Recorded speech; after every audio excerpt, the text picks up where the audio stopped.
Ja, som sagt, välkomna till Vinnova. Jag heter Hans Jeppsson. Jag tror att en del har träffat mig tidigare. I think we switch over to English now.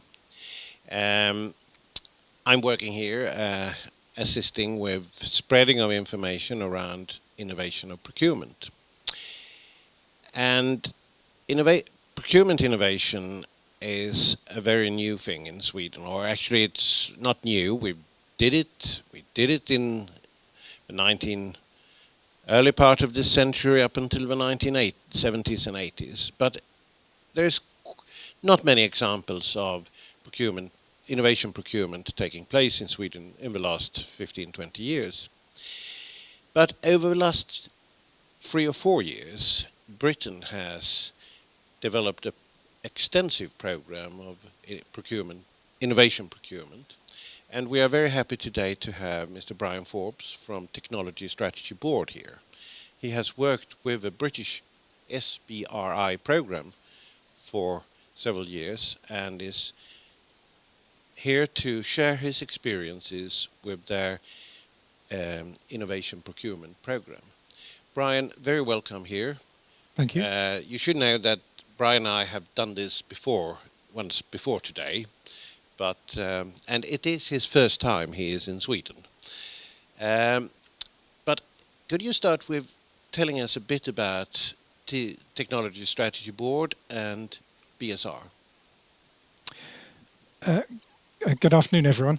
The Technology Strategy Board is what we call in the UK a non-departmental public body. That is to say, it's publicly funded and it has a parent department, and our parent department is the Department of Business, Innovation and Skills. But we work at arm's length from that department. We have a budget and we work independently of the department itself, but they audit what we do.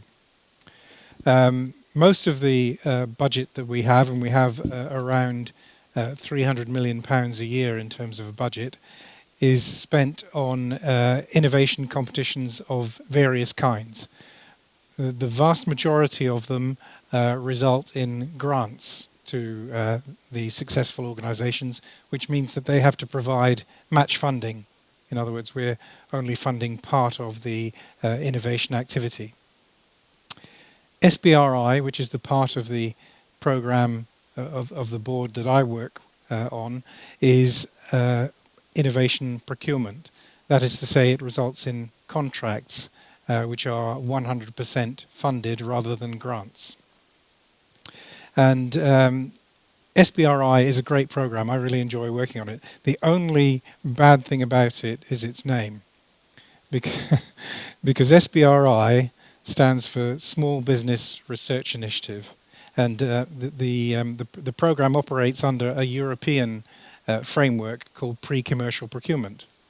And under that framework, the competitions cannot only be for small business, they have to be open to all businesses of any size or type or age or anything else, academia as well. It's more about the development end of research and development than the R end of research and development, and it's probably more of a program than an initiative, but apart from that, the name is perfect. And I thought I'd just set the scene by giving you an idea. We've been running this scheme since April 2009, when we had our first 2 pilot projects, one with the UK Ministry of Defence and one with the Department of Health and National Health Service. And since that time, you can see the statistics here, we've had 120 separate competitions, over 4,400 applications, over 1,100 contracts awarded to a total value of more than £93 million, and 40 different departments or agencies or parts of the public sector have sponsored an SBRI competition. So you can do some arithmetic there, which will tell you roughly what your chances are of success when you enter an SBRI. It's about roughly 1 in 4, isn't it, on average, although some are more successful, some are less successful, but the average is about 1 in 4. And out of the 40, here's just some examples of the departments and agencies that have engaged in SBRI competitions. MOD were our first ever sponsor of an SBRI competition, and they have really taken to this program. They now run around 15 competitions a year, and between Department of Health and NHS, they run another 10 or so every year. And this year, for the first time, we've had the one in the bottom centre, Department of Energy and Climate Change, have run 5 separate SBRI competitions with a total budget of 17 million pounds, so approximately 170 million Swedish krona. All sorts of topics covered in it, but that gives you just some of the basic background to SBRI. And I think Hans is now going to guide me by asking me some pertinent questions. Now, of course, this is an example of demand-driven innovations, and what we start with, I suppose, is a problem. One of these agencies or departments, they have specific problems. How do they find them, and how do you guide them in finding the right problems? Okay, yes, as you say, it's the clues in the strap line. The primary aim of SBRI is to solve a problem, address a challenge that the public sector is having difficulty with, that traditional mechanisms of procurement or consulting with suppliers has not given us a satisfactory answer. So, in general, these bodies and others like them know where their problem areas lie.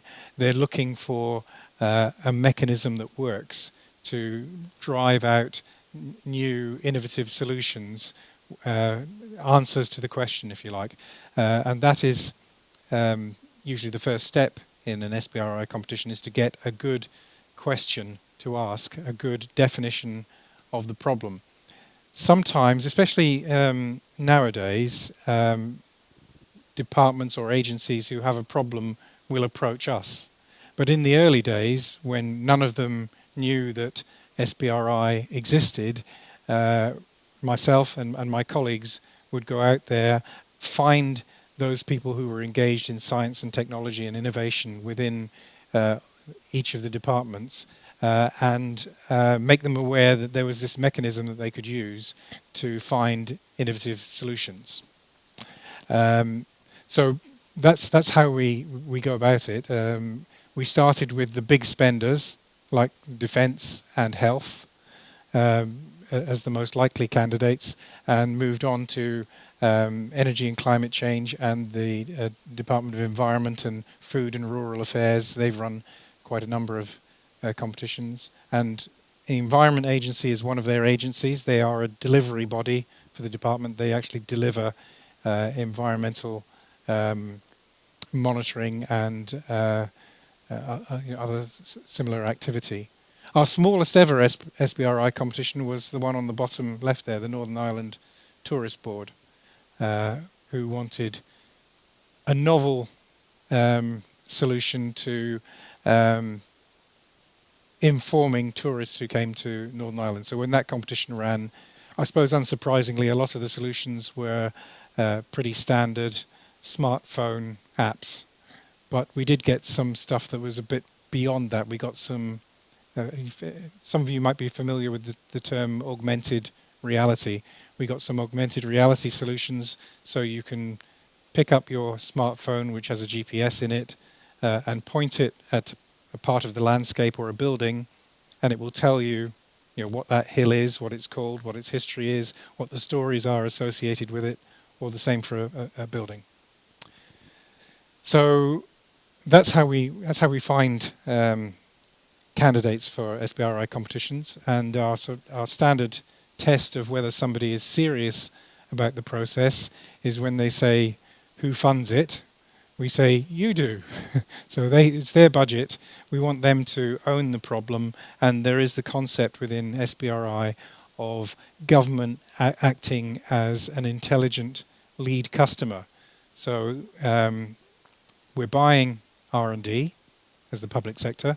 So there are no existing solutions. There are some ideas, and it's an important role for the public sector sponsor of the competition to help to drive that idea towards a practical solution that the public sector body concerned will want to buy, or if it's a policy objective, will want all of us as the general public to buy in pursuit of their objective.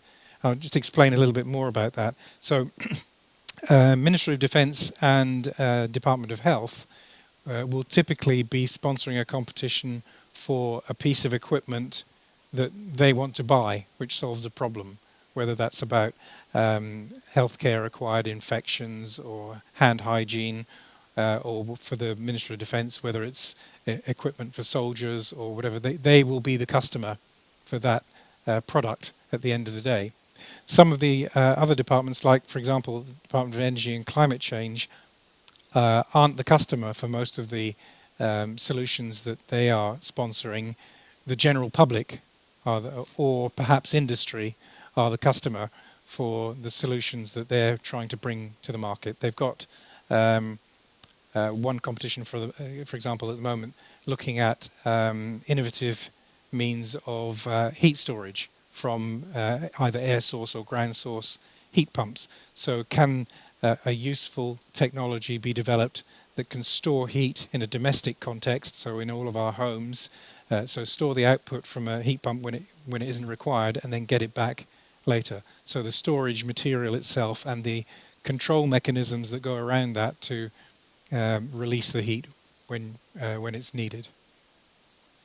But to engage in problems, some challenges are clearly technical. Other challenges are not only technical, but also, in a sense, economic, like the heat storage. How do they get about to get people buying or using or renting heat storage? Is that part of your considerations when you look at the different proposals, the kind of road to market?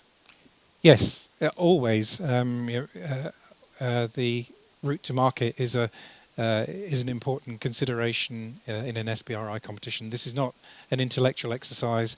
This is a commercial exercise. We want to put things on shelves for somebody to buy. It might be the department or agency themselves, or it might be the general public, but there are almost equal points available for a good commercial plan as for the technology, because a technology solution on its own is no use unless you can get it in a form at a price with the right support and maintenance or whatever needs to go with it to make it a viable product. It's not a complete answer to the question that's been asked. We talk about it as innovation procurement, and yet it is procurement, but it is outside the EU legislation on public procurement. And I thought you could tell us a little about how you go about doing this. But we also have an idea. I don't know, are all here familiar with the term pre-commercial procurement? Everybody nods. Okay, so perhaps we don't need to show a picture of what pre-commercial procurement is, because Nina just got her computer to have a standard picture of pre-commercial procurement. But if everybody feels comfortable that you've read about it and you have some at least reasonable idea about it, then Bryan can go about and explain how you do it in the British way. Do you mean what do we need to do to stay inside the rules, as it were? Or yes. First of all, how do you make sure that you stay inside the rules? And secondly, how, in a practical terms, do you go about doing a pre-commercial procurement? Okay. How do you call for tenders? How do you describe it? Mm-hmm. How do you advertise? Those things that are, things that preoccupy us now when we start doing pre-commercial procurement in Sweden. Okay. The more or less the only thing that we have to do to stay inside the rules of pre-commercial procurement are, well, it has to be an open competition. Well, we do that anyway. We do that for all of our competitions of whatever type they are. It has to be open to anyone from within the EU, and we're quite happy to do that as well. We don't have to consider, as far as the EU is concerned, any proposals from outside of the EU, but we can if we wish, and if it's a perfect answer for the question that we've asked, why wouldn't we? It also has to be not for the sole benefit of the competition sponsor. So we can't claim exclusive rights to the IP that has been generated as part of an SBRI competition. And in fact, as the standard practice is to leave the IP with the successful organization for them to commercialize, with certain rights to the UK public sector. In other words, we don't want to pay royalties on intellectual property where we've effectively funded the development. So we have certain protections and certain rights, and if for any reason the organization doesn't within a reasonable timescale commercialize the results, and we believe that they're capable of commercialization, then we have a right to take that IP and license it under fair and reasonable terms to somebody else so that they can commercialize it. And that more or less takes care of staying within the rules of pre-commercial procurement. The first and most difficult step, and really the only difficult step, I think, in forming an SBRI competition, is to decide on the question that you want to ask. And getting that question into a form where a wide audience of people are going to understand it can be tricky. And Ministry of Defence, for example, when they first started running these competitions, used to use a lot of very defence-specific jargon.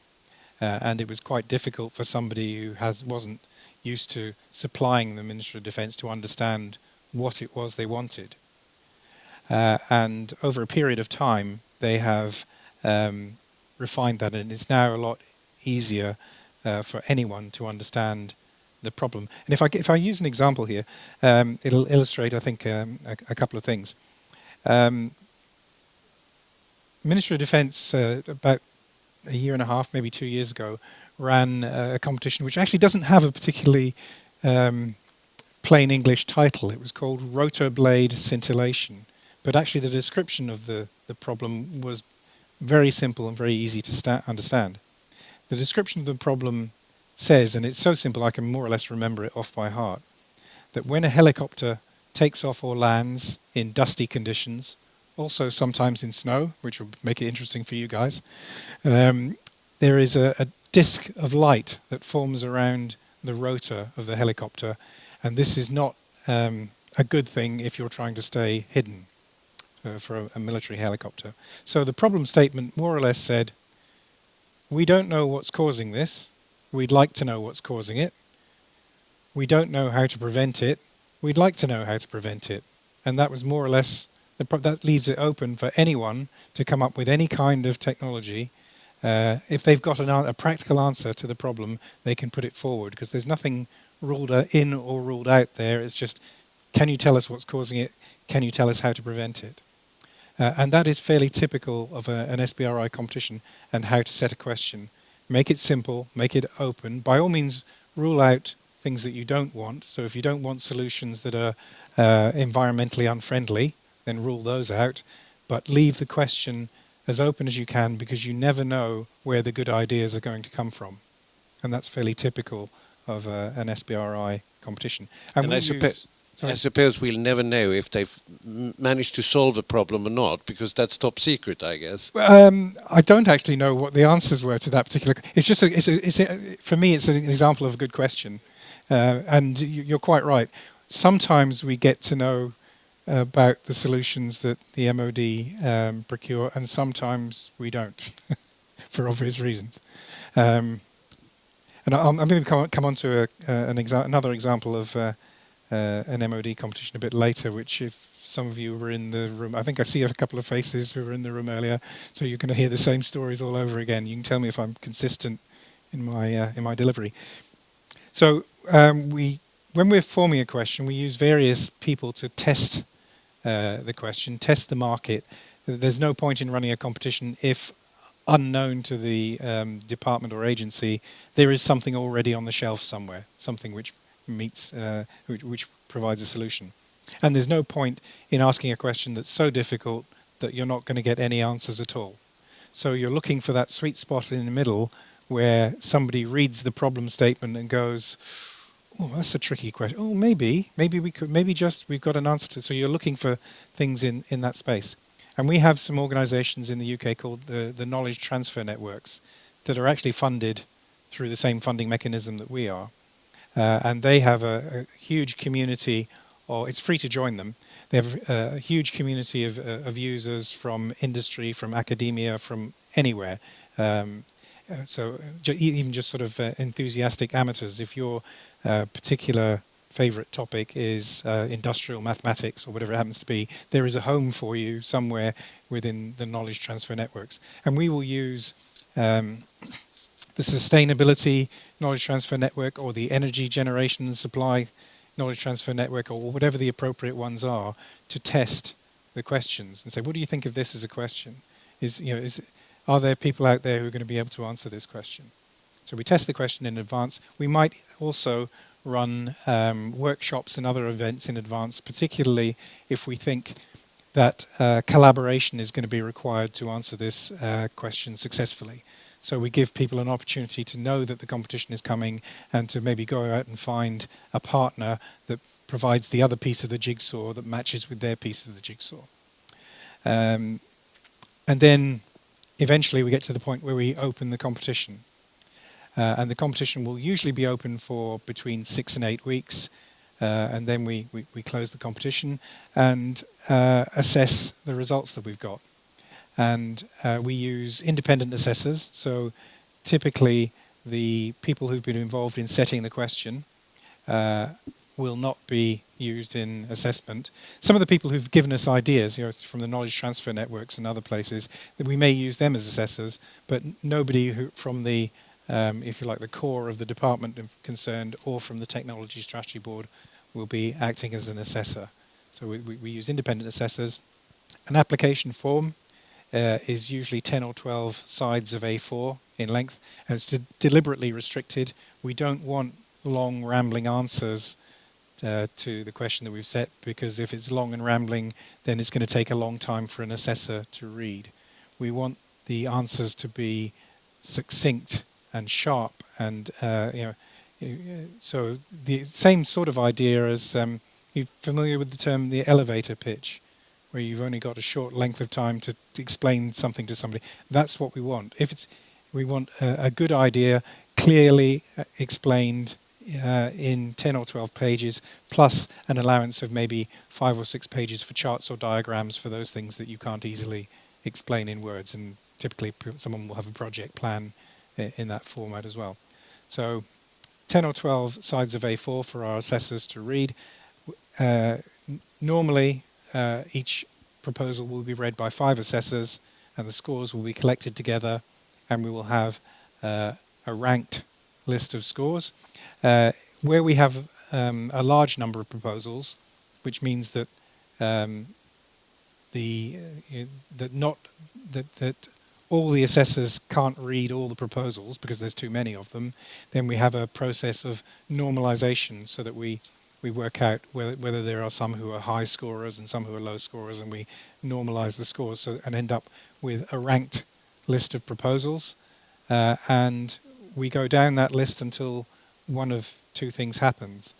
Either we run out of money in the budget for this competition, or it drops below the quality threshold that's been set for the competition. So you'll see from that we're awarding at the first stage multiple contracts, and these contracts will be usually for feasibility studies of relatively small amounts of money. So we're talking 20, 30, maybe £40,000, and we're talking 3, 4, 5 months of effort. Feasibility study. This is a mechanism for managing and mitigating the risk, because we're buying R&D here, so not everything that is tried is going to work or work as well as was originally envisaged. So it's a mechanism for managing and mitigating risk. And then those organizations that successfully complete phase 1 are eligible for phase 2, and phase 2 is typically the development of a prototype or demonstrator that can be tested in a real world or close to real world situation, and that is more time and more money usually, so somewhere between 12 months and maybe 24 months for the development of a prototype or demonstrator, depending what it is. It can be relatively short if we're talking about a software tool or something like that, but development of heat storage technology, for example, is likely to be a 1 or 2 year prototype development timetable.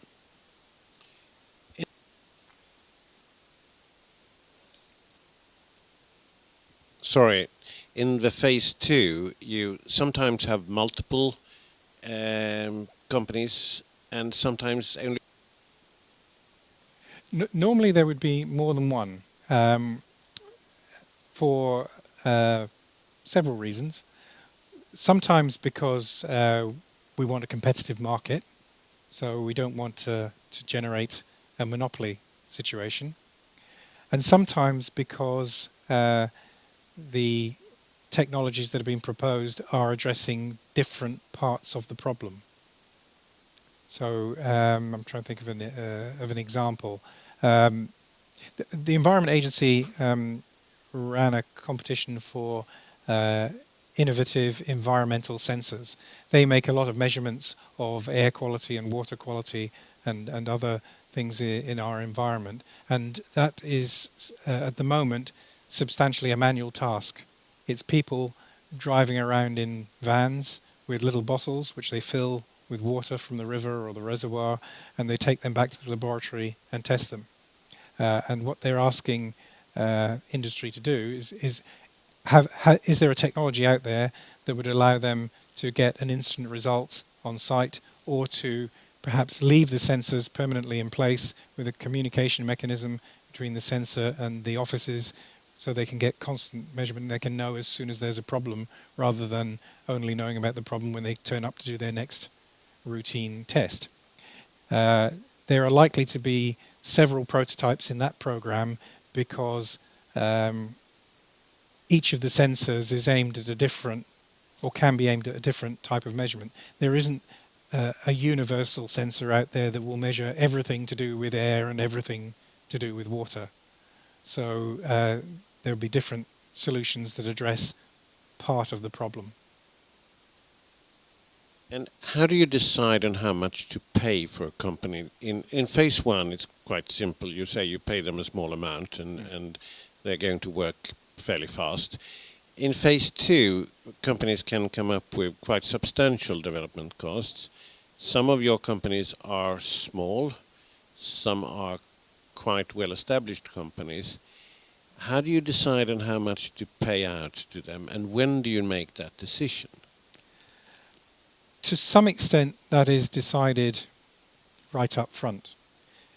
Not always, but in the vast majority of cases, we will tell the market up front what our budget is and what our estimate is of how much is available per contract in phase 1 and in phase 2.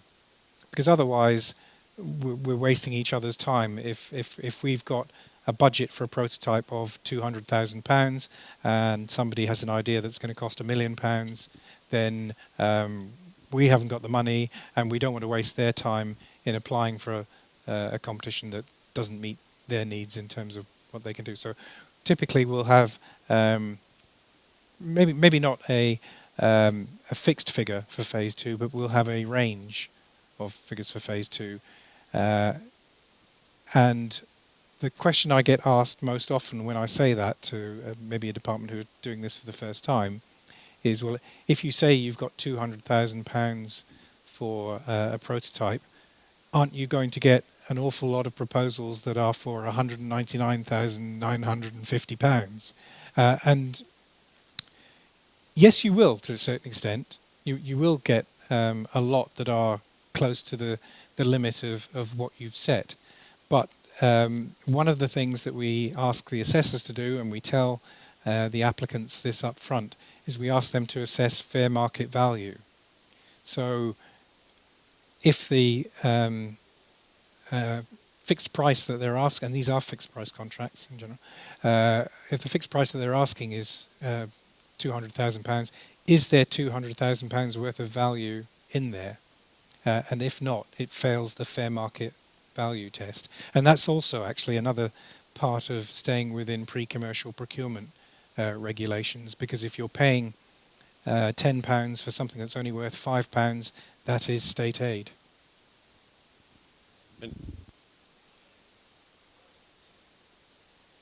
do you have a dialogue with them on how much they will be paid, or you just reduce the number?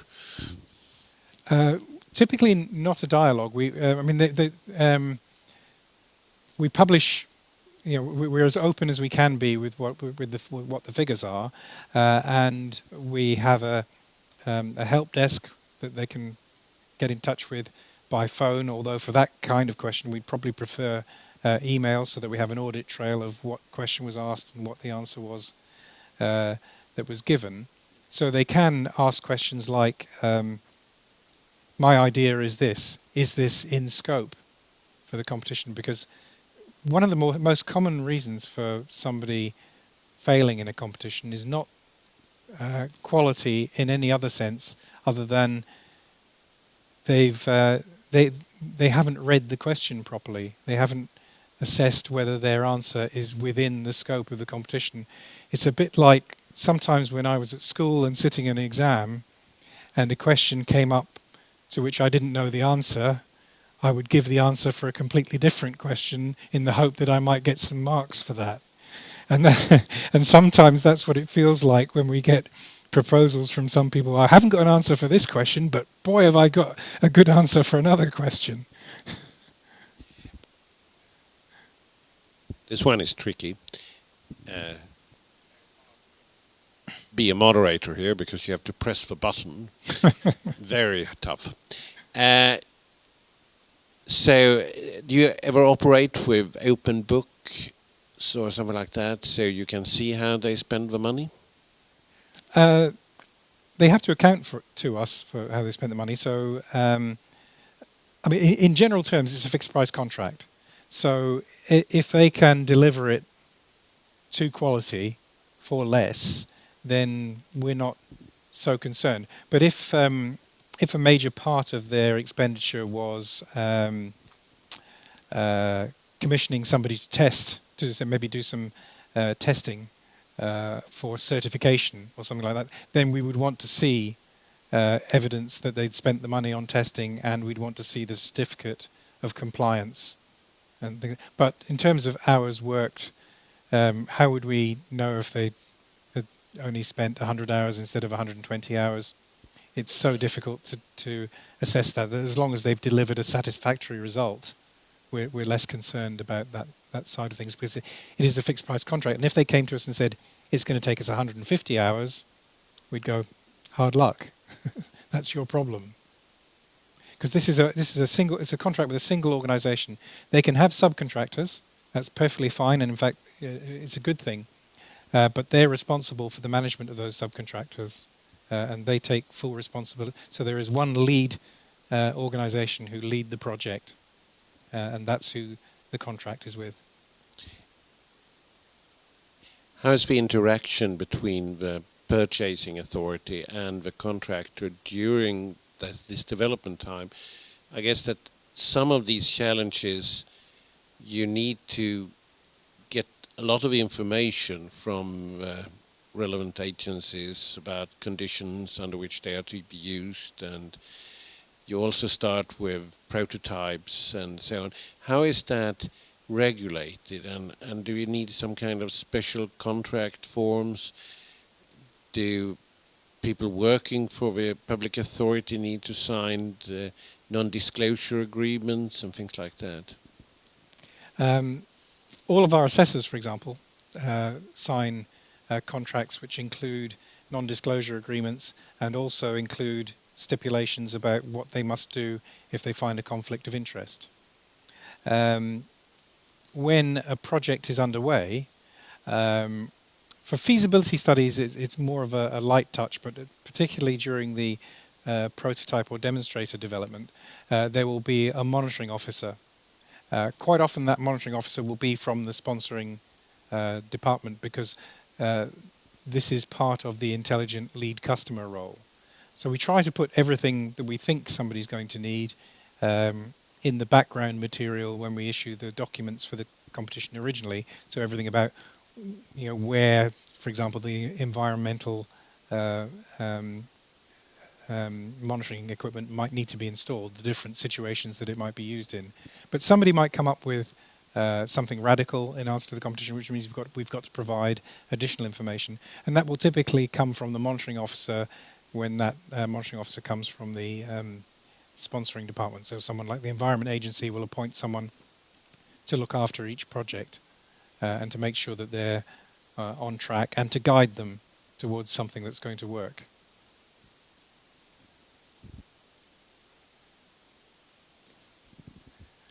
I've got it easy over here, haven't I? I think we should talk with a contractor here about the microphones. You spoke earlier about IPR and patents. Can you elaborate a bit on how you view patents and how do you write these contracts where you get some kind of residual right to the patent? The contract terms are relatively straightforward. There's only maybe, in terms of intellectual property, I think from memory there's 4 paragraphs on intellectual property, which outline more or less what I said earlier, that if they don't commercialise it, then we reserve the right to take it back and license it to somebody else under fair and reasonable terms. Basically we're looking for an indication, particularly in phase 2, we're looking for an indication of what benefit the public sector body is going to get as a result of having paid for the development of a certain part of the intellectual property. It's very rare that it's a complete piece of intellectual property starting with no background IP to begin with. Most products will start with some background IP that is owned by the company to start with, and they're building on that, they're adding to it. So the public sector has paid for the additional bit, and therefore we certainly don't want to pay any royalties on that IP, but in the second phase of the competition we're asking them, what's the benefit to us? And there's not one fixed answer to that. It may be sort of most favoured customer status and a bit extra. But we haven't really you haven't really come to that, because you haven't had any products that gone all the way to procurement on full scale, only on test scale, I suppose. We're starting to come to that now. As I say, we've been running for just over 3 years. I suspect that some of the MOD ones are in that situation. But you don't know. But I don't know that. Some of the health ones are getting to that stage now. So there's an innovative hand hygiene device, for example, that is just coming to the procurement stage now. I think a lot of the audience want to get some examples of what you have achieved, because I think we're all curious about new technology. Okay. With apologies to those who were in the session earlier, I'm going to use some of the same stories. And one of my current favourites is a Ministry of Defence competition under the heading of battlefield medical technology, and it involves oxygen. MOD have known for a long time that the earlier they can get oxygen to a casualty, the better that casualty's prospects are. And the current way of doing that is with a cylinder, and an oxygen cylinder weighs about 9 kilograms, and that cylinder will deliver oxygen to one soldier for 1 hour. it's heavy. It's difficult to move it about. Move lots of these things about in a battlefield context.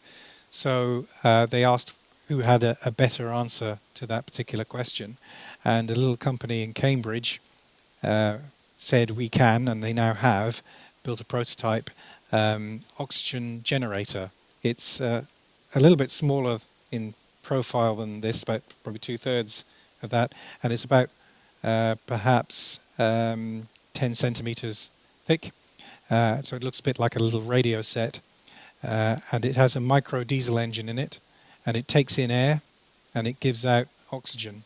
It weighs 3 kilograms, including the fuel, and it will run for 5 hours. So you've got 5 times the capacity, 1/3 of the weight, and readily deployable in a battlefield situation where typically you will have diesel to hand with vehicles and so on. But one of the reasons why I really like this particular competition is that it's produced a result that answers the question that the MOD asked, but you don't have to think for, or I didn't have to think for very long to think of lots of other situations in which this could be deployed for other emergency situations where you have a casualty in a location that's difficult to get to. So whether that's road traffic accidents, or whether it's mountain rescue, or whether it's natural disasters in terms of earthquakes and floods and so on, this device has, I think, huge potential. And this small company in Cambridge would not have even thought about engaging with the Ministry of Defence, huge organisation. They are only maybe 15 people.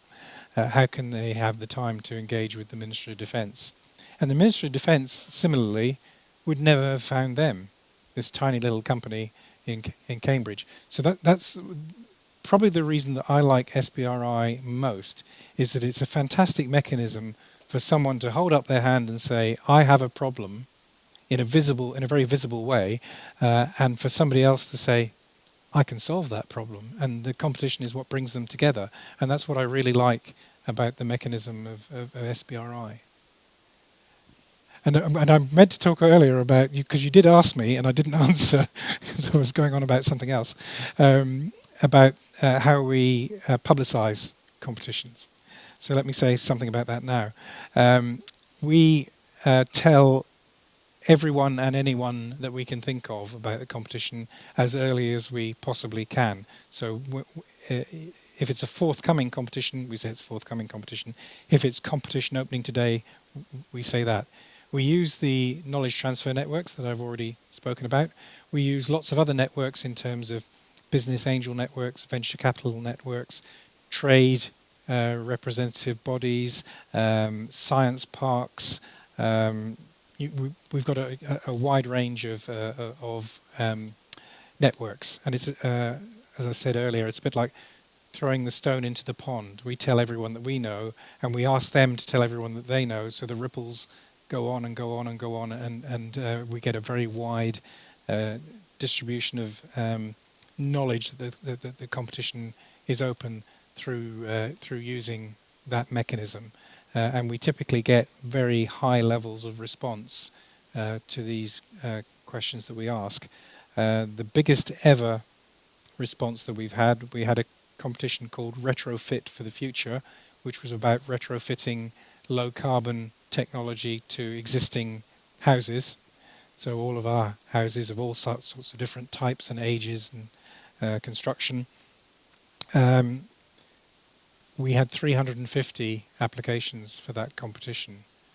You need an awful lot of assessors to read 350 applications. It became a sort of mini industry in its own right, just getting the assessment done. But 30 or 40 applications is quite common. We've just closed a competition which we ran on behalf of Energy and Climate Change and DEFRA and our own department, BIS, which was about technology that would keep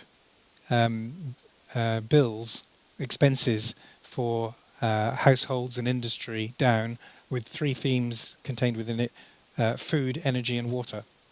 And to to be in scope for the competition, you had to address at least 2 of those themes.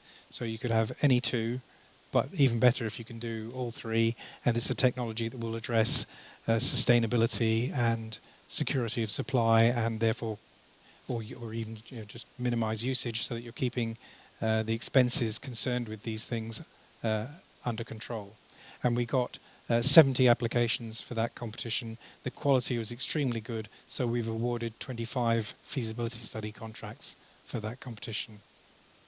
So sometimes you have very wide challenges, Yes. and sometimes you have extremely narrowly defined, like the Yep. oxygen generator was extremely narrowly defined. We wanted to use in battlefield, etc. Yep. Do you also have challenges that are not expected to be met by product, but rather by services? Yes, or sometimes it's a combination. Combination, of course, Yeah, but yeah. where it's more of a soft service. I mean, obviously the Northern Ireland Tourist Board was a combination. That's of probably the service. best example Yeah. that I can think of off the top of my head, where it was a service, and a service that tourists could either be given or could buy. I have a vague memory that early on you made a project on some kind of manual for taking care of mental patients in hospital, in ambulance services. That's not one I know. wasn't one That's of not a yours. story I know. The East of England NHS ran a competition, and this is one of the very early ones, which was about how to keep kids active, so addressing obesity in children. And there were a variety. Some of the answers were products. The idea of a wristwatch that measures your activity and gives you rewards of some kind for achieving certain goals. Although I'm sure a lot of kids would tie it to the dog or do something like that with it. But some of the others were sort of innovative education and goal setting type things. So yes, sometimes it's pure process. More often process and a piece of equipment or kit together with the process. Have you had any really bad failures? We haven't had any complete failures. We've always managed to award, I think the lowest number of contracts on any competition that we've awarded was probably, at phase 1 was 3.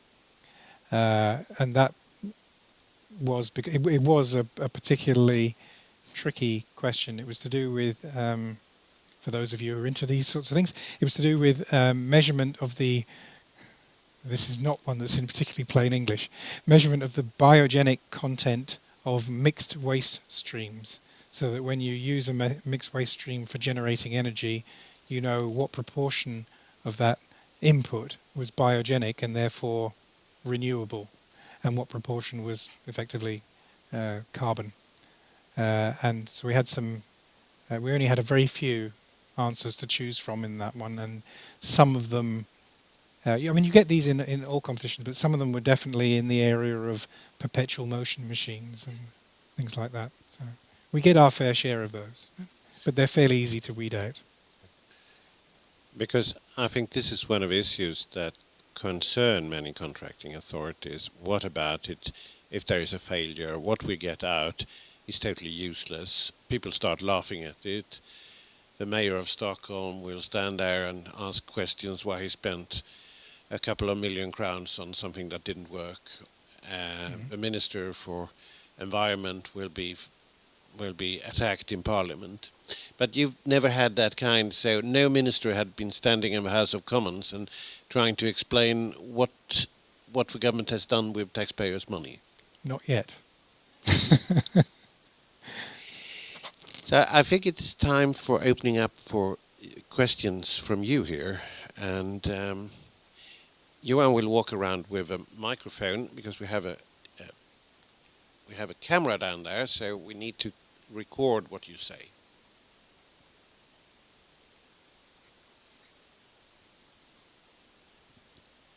Hi, Hi. Mattias Törnell from Swedish Energy Agency. I'm interested to hear more in detail of the SBRI, the role of SBRI through the whole process. What is the responsibility of SBRI through the process, and when is SBRI only supporting, and when does it take over in the project and so on? The first thing to say is that SBRI is the methodology, the technique. It's a process. It's documented, and it comes with template documents for all, everything that's required in terms of an invitation to tender, a brief or scoping document, guidance for applicants, an application form, a score sheet for the assessors, and guidance for assessors. We've got templates for all of those documents that surround the competition, and we offer those to anyone who is running an SBRI competition. So if we take Ministry of Defence, who are now running 15 competitions a year, they don't need very much support from us at all. They know how to do it, and it's what we call embedded within their procurement division. They route all their competitions through one particular agency called the Centre for Defence Enterprise, CDE. So that body acts as a focus for all of their SBRI competitions, and more or less all they ask us to do is to tell everyone we know. When they're running a competition, they ask to use our channels to get the information out to the outside world, and in return from them, we ask them for statistics about how many people applied, and what size of company they were and where they were from. So we get all the information that informs those statistics that I showed you a little bit earlier. So they are the most advanced in terms of SBRI. NHS and Department of Health not very far behind them. Somebody small like Northern Ireland Tourist Board probably does need a lot more help from us, but somebody else like them would probably need a lot more help from us. So we provide all the documentation. We provide assistance with getting the question into a form that's going to make it understandable. We also have an online competition portal, so we can run the competition on their behalf if necessary. We can provide the assessors if necessary, and we can provide monitoring officers for the competition if necessary. Typically, the competitions, we would want the public sector body concerned to provide the monitoring officers, because we see that as a key role, this intelligent lead customer role. And ideally, we'd like them to issue the contracts. For some small organisations, it's difficult, so they will transfer a sum of money to us. We will run the competition on their behalf, and we will issue the contracts on their behalf. Sometimes, but that's not the norm. So there is, if you like, a menu of supporting activities that we can provide, and in the nicest possible way, we try to provide as few of them as we can, because there's only 3 of me back at the ranch in Swindon. So we want them to pick up responsibility for as much of this as they can, as quickly as they can. Does that answer your question? Yeah.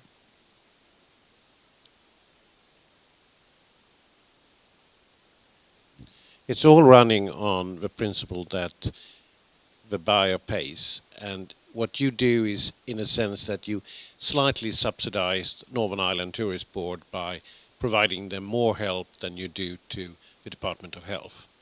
But yes, they are bearing the cost themselves. Well, in the prototype stages for Ministry of Defence and Department of Health, we provided them with similar levels of support, but they've now done it so many times that they know what they're doing. But you've never paid for the contracting costs to the... No, we have never been, well, apart from if we are running one of these competitions for ourselves, and we sometimes do that because we do sort of take our own medicine, as it were. Sometimes this is the right technique for us to use for the technology strategy board to achieve one of its objectives. So we use it ourselves, and then we fund it. Sometimes, as in the competition I just described, which involved business innovation and skills, energy and climate change, and DEFRA, environment, food and rural affairs, there are aligned objectives. So energy and climate change, they're responsible for energy. Food and rural affairs, they're responsible for food and water. And ourselves and BIS are responsible for certain sustainability objectives. So we had a coming together of various objectives there, and the funding for that competition was split 3 ways. But of course, all the ministries in Britain has some kind of innovation policy. I understand there was a innovation policy document adopted some years ago, and in the last administration, every department had to produce one of those. They haven't had to produce one in the new for the current administration. But the current administration is doing some other things which the previous administration didn't do.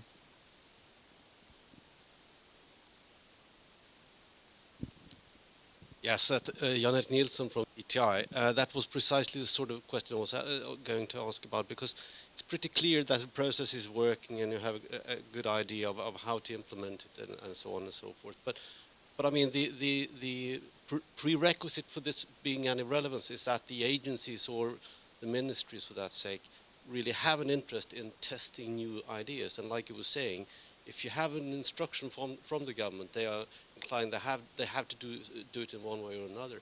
Do you have any thoughts around how the general interest in these things look like in Britain, and whether these 3 years that you've been describing has the interest increased over this period of time, and what is the overall impact on the public sector in the country at large?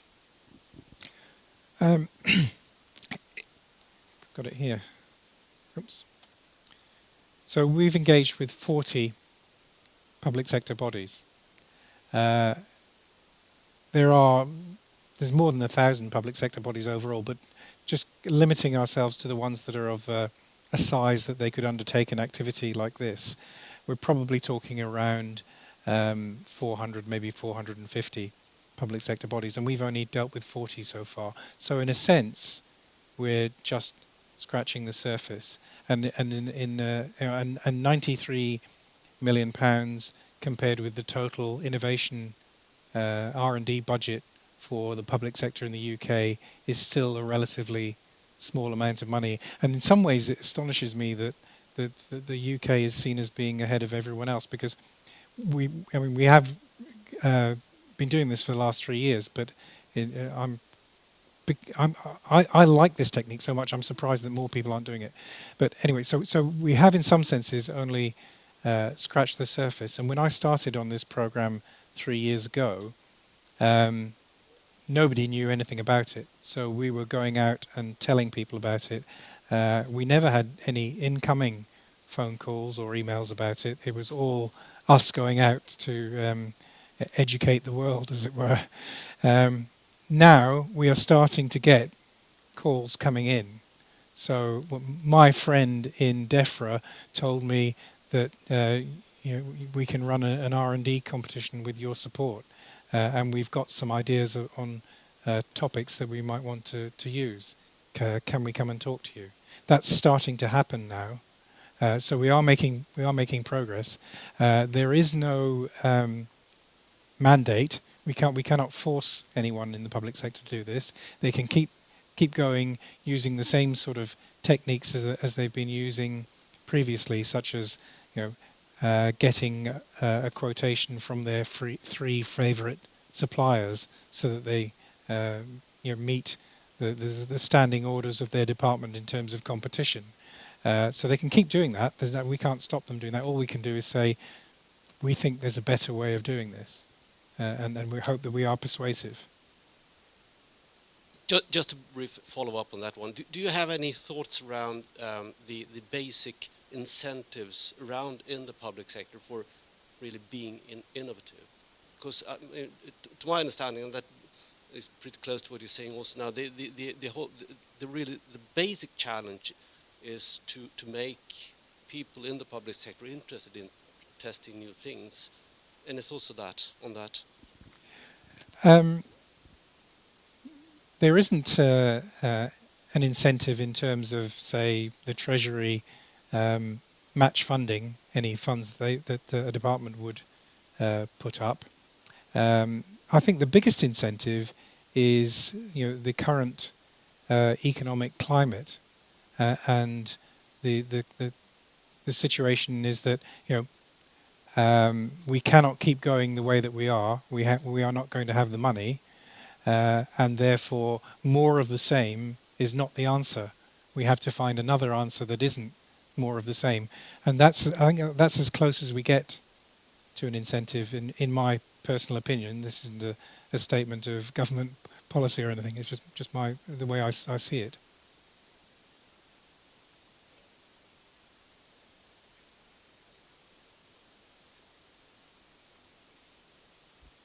Hello. So, as I understand it, you work with central government agencies and departments, with the exception of Northern Ireland Tourism, which is in a sense a regional structure of some kind.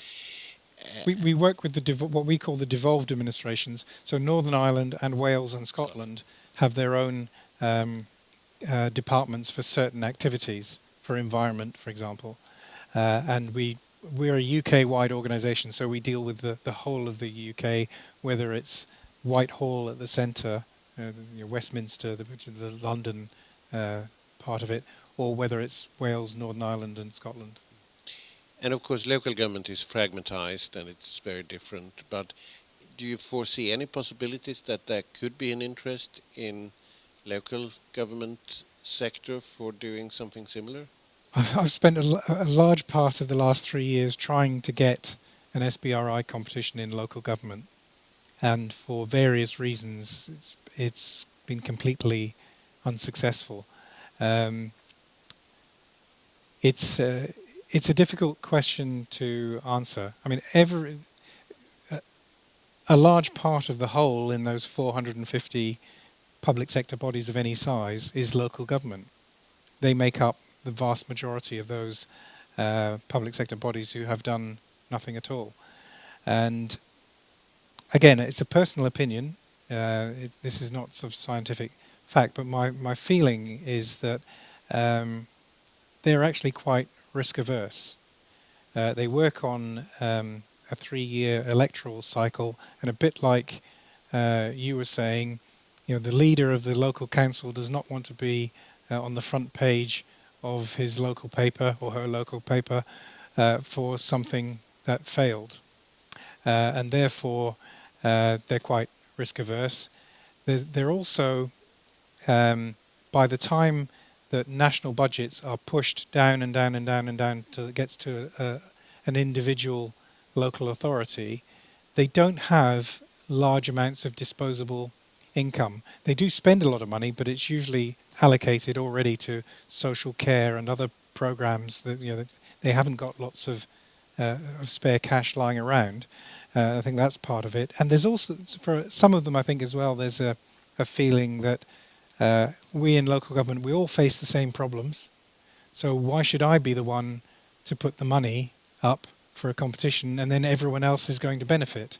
So I'm going to sit around and wait for someone else to put up the money and I'll just have the benefits. Thank you. I'll be on the crest of the second wave. I don't want to be on the crest of the first wave. Thank you very much. We hope that local and regional government in Sweden is not the same, because we have great hope in them. I've just been informed that we're running out of digital time. There's something in the memory that is going towards its end. So for the purpose of this, I have to say thank you very much, Bryan. You're most welcome. And it's been a pleasure to hear you. And I think that there's lots of more questions, and we can continue with lots of questions, a bit of questions here. And we can also continue with some wine and questions. Thank Great. you very much for coming. You're welcome.